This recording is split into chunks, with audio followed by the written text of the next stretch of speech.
రాష్ట్రంలో RR tax, అసలు ఏంది ఆర్ఆర్ ట్యాక్స్? నిన్న మోదీ గారు చెప్పినప్పటి నుంచి ఆర్ఆర్ ట్యాక్స్ అనేది పెద్ద కాంట్రవర్షియల్ సబ్జెక్ట్గా మారింది. నిన్న కేసీఆర్ గారు కూడా మాట్లాడారు కదా ఆర్ఆర్ ట్యాక్స్ గురించి, ఈడీని దింపండి ఐటీని దింపండి అని చెప్పి. కానీ కేసీఆర్ గారు మర్చిపోయినట్టున్నారు. సిబిఐ ఈడీ ఐటీ రైట్స్ అవ్వాలంటే రాష్ట్ర ప్రభుత్వం పర్మిషన్ ఉండాలని చెప్పి కండిషన్ పెట్టిర్రు మరి కేసీఆర్ గారే, ఆ ప్రభుత్వమే. ఇక్కడ చూడండి, ఆర్ఆర్ ట్యాక్స్ పారిశ్రామిక వ్యాపారవేత్తల నుంచి వసూలు చేస్తున్న కాంగ్రెస్ ఆ సొమ్మంతా బ్లాక్ మనీ రూపంలో ఢిల్లీకి తరలింపు. అడ్డుకోకపోతే సర్వనాశనమే. నేను బతికున్నంత వరకు రాజ్యాంగాన్ని కదిలించే శక్తి ఉండదు. ఓడిపోతామనే భయంతో ఫేక్ వీడియో, దాని వెనుక డబల్ ఆర్ వ్యక్తులు. ఒక ఆర్ వ్యక్తి ఎవరు అనేది మీరు చూసుకోండి. డబల్ ఆర్ వ్యక్తులు అంట. కాంగ్రెస్ బీఆర్ఎస్ రెండు ఒకటే. ఎస్సీ వర్గీకరణకు కట్టుబడి ఉన్న అల్లాదుర్గం సభలో ప్రధానమంత్రి నరేంద్ర మోదీ ఇన్హెరిటెన్స్ ట్యాక్స్ తీసుకొచ్చేందుకు కాంగ్రెస్ కుట్ర. అదే జరిగితే మీ ఆస్తులను వారసులకు సైతం ఇవ్వలేరు. దాని వెనుక డబల్ ఆర్ వ్యక్తులు.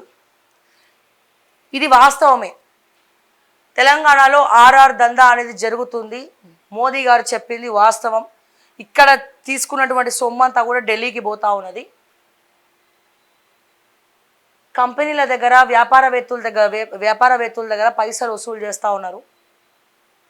ఓకే, పైసలు వసూలు చేస్తూ ఉన్నారు. ముఖ్యంగా అరబిందో అతిపెద్ద కంపెనీ, మీ అందరికి కూడా తెలుసు. ఈ అరబిందో నుంచి, నేను పేరు చెప్తున్నా, అరబిందో నుంచి 50% షేర్స్ కాంగ్రెస్లో ఒక బడా నేత అడిగిండట. 50% ఇచ్చేయాలని చెప్పి.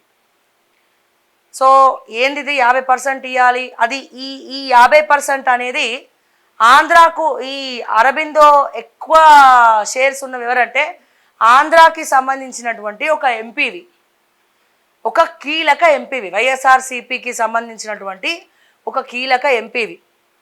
ఏది? ఈ అరబిందో కంపెనీ. ఓకే, అయితే ఇక్కడ ఏందయ్యా ఇక్కడ నేను చెప్పేది ఏంటంటే, ఈ అరబిందో కంపెనీ ఒక ఎంపీది. సో బ్లాక్మెయిల్ చేసిర్రు, ఖచ్చితంగా నాకు 50% కావాలి రెవెన్యూలోకి వెళ్ళని చెప్పి. ఆ కంపెనీ రెవెన్యూలోకి వెళ్ళి 50% అడిగిండట. ఆయన ఇక ఏమైంది, భయం అయ్యి వాళ్ళకి ఇక ఉంటుంది కదా వాళ్ళ ఇన్ఫ్లుయెన్స్, కేంద్రంలో ఒక మన ప్రధానమంత్రి దగ్గరికి పోయిండట ఒక పర్సన్. ఆ ఎంపీ ఆంధ్రప్రదేశ్లో ఈ అరబిందోకి సంబంధించినటువంటి ఎంపీ ఓనర్ ఎవడైతే ఉన్నాడో ఈయన హుటాహుటిన మోడీ దగ్గర కూర్చున్నట. సార్ మీకు దండం పెడతా సార్, మేము భరించలేకపోతున్నాం, 50% అడుగుతున్నారు సార్ అరబిందో నుంచి, మా పరిస్థితులు ఏం బాగాలేవు, అరబిందో సంస్థ నుంచి 50% అడుగుతున్నారు, దయచేసి మీకు దండం పెడతా, లోక్సభ తర్వాత కాదు సార్, లోక్సభ ముందే మళ్ళీ ప్రభుత్వాన్ని కుల్లగొట్టే ప్రయత్నం చేద్దాం, నేను 100% సపోర్ట్ చేస్తా, ఎందుకంటే వీళ్ళు మా వల్ల కాదు సార్, 50% ఇవ్వాలంటే ఏడవుతుంది సార్, బ్లాక్మెయిల్ చేస్తున్నారు, ఇవ్వకపోతే ఇబ్బంది పెడుతురు అని చెప్పి. కావాలంటే అదే కాంగ్రెస్ పార్టీలో, ఇప్పుడు నేను చెప్పే ఏది కూడా అబద్ధం కాదండి, కాంగ్రెస్ పార్టీలో ఒక కీలక మంత్రి, సీఎం తర్వాత నేనే సీఎం అని చెప్పుకొని తిరుగుతున్నటువంటి మంత్రి పేరు ఈ పక్క రాష్ట్రంలో ఉన్నటువంటి ఎంపీ నరేంద్ర మోడీకి చెప్పిండట. కావాలంటే ఆయన సీఎం చేయండి, అతనికి కొంతమంది ఎమ్మెల్యేల బలం కూడా ఉంది, నేను ప్రోత్సహిస్తా, ఏమైనా ఫండింగ్ ఉంటే కూడా నేను చేస్తా, ఇతను మాత్రం వద్దు సార్ మా వల్ల ఇతలేదు, సో మొత్తము ఈ బ్లాక్మెయిల్ దందా అనేది నడుస్తుంది, సో మేము అంతంత అమౌంట్ అంటే మేము ఇచ్చుకోలేము, ఏదో కొంత అంటే ఇస్తాం కానీ 50% ఇస్తావా చస్తావా అన్నట్టు మాట్లాడుతున్నారు అని చెప్పి మాట్లాడితే మన మోడీ గారు అన్నారట, వద్దయ్యా అంత అవసరం ఏం లేదు, ఇప్పుడు అట్లాంటి పనులు చేస్తే మొత్తము పేరంతా ఖరాబ్ అయిపోతుంది, ఇప్పుడు అటువంటి ఆలోచనలు పెట్టుకోకండి అని చెప్పి మోదీ గారు అన్నారట. కట్ చేస్తే మన సీఎం తర్వాత నేనే సీఎం అవుతా అని చెప్పుకొని తిరిగినటువంటి మంత్రి, ఇప్పుడు ఉన్నటువంటి క్యాబినెట్లో ఒక కీలక మంత్రి ఎవరైతే ఉన్నాడో ఆ కీలక మంత్రి మన రీసెంట్ టైమ్స్లో కాదు నా మీద వస్తున్నటువంటివన్నీ కూడా అబద్ధపు ప్రచారాలు అని చెప్పి చెప్పకనే చెప్పిండు. మీరు చూసిరో లేదో, కొంతమంది ఈ వార్తలు తెలిసిన వాళ్ళకి అర్థమవుతుంది నేను ఎవరి గురించి మాట్లాడుతున్నానో, ఎవరి గురించి చెప్తున్నానో. సో నేనేం చెప్పేది ఏంటంటే, మోదీ గారికి అరబిందో సంస్థకు సంబంధించినటువంటి ఎంపీ, సంస్థ పక్క రాష్ట్రం ఎంపీ, ఆంధ్రప్రదేశ్లో ఎంపీ వెళ్ళిండు, ఇక్కడ ఇది జరుగుతుందని చెప్పిండ్రు. సో చెప్పిండ్రు కాబట్టే ఇప్పుడు నరేంద్ర మోడీ గారు ఆర్ఆర్ ట్యాక్స్ అనేది తెలంగాణలో జరుగుతుంది ఆర్ఆర్ ట్యాక్స్, ఇది డైరెక్ట్గా ఢిల్లీకి పోతున్నారు బ్లాక్మెయిల్ చేసి పైసలు తీసుకొని అని చెప్తా ఉన్నారు. ఎందుకు చెప్పారు నరేంద్ర మోడీ గారు? ఆ ఎంపీ పోయి నరేంద్ర మోడీ గారు అపాయింట్మెంట్ తీసుకొని కంప్లైంట్ ఇచ్చి మా వల్ల అయితలేదు, కంపెనీ షేర్లు 50% రెవెన్యూ ఇచ్చేయమంటున్నారు, మమ్మల్ని బెదిరిస్తున్నారు అని చెప్పి మోడీ గారికి కంప్లైంట్ ఇచ్చారు.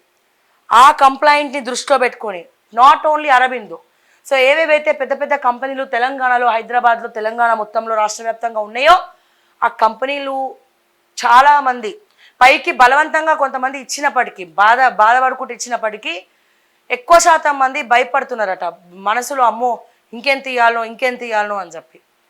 సో దీన్ని దృష్టిలో పెట్టుకొనే నరేంద్ర మోదీ గారు ఈ వ్యాఖ్యలు చేసిండ్రు. ఆ ఎంపీ పోయింది వాస్తవం, మోదీ గారికి కంప్లైంట్ ఇచ్చింది వాస్తవం. మీకు దండం పెడతా మోదీ గారు, లోక్సభ ముందే ప్రభుత్వాన్ని పడగొట్టేద్దాము, వీళ్ళతో నేను పడలేను, మాలాంటి కంపెనీలు చాలా ఉన్నాయని చెప్పడం వాస్తవం.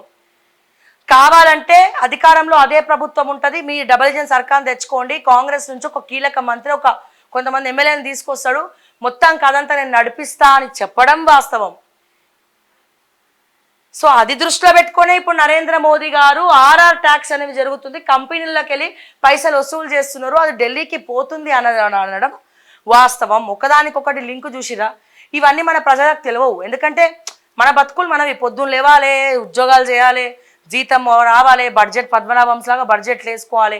కానీ మన వెనకాల ఎన్ని కుట్రలు జరుగుతున్నాయి, ఎన్ని కుతంత్రాలు జరుగుతున్నాయి, ఏం జరుగుతున్నాయి, ఈ మంత్రులు ఏం చేస్తారు, వీళ్ళందరూ ఏం చేయబోతున్నారు, ఇవన్నీ మనకు తెలియదు. కొంతమంది ఏదో మాలా కొంచెం సీక్రెట్ ఇన్ఫర్మేషన్ ఎవరెవరో మా సోర్సెస్ మాకు ఉంటాయి కాబట్టి అట్లా మాకు కొద్దిగా తెలుస్తుంది ఈ ఇన్ఫర్మేషన్ అంతా.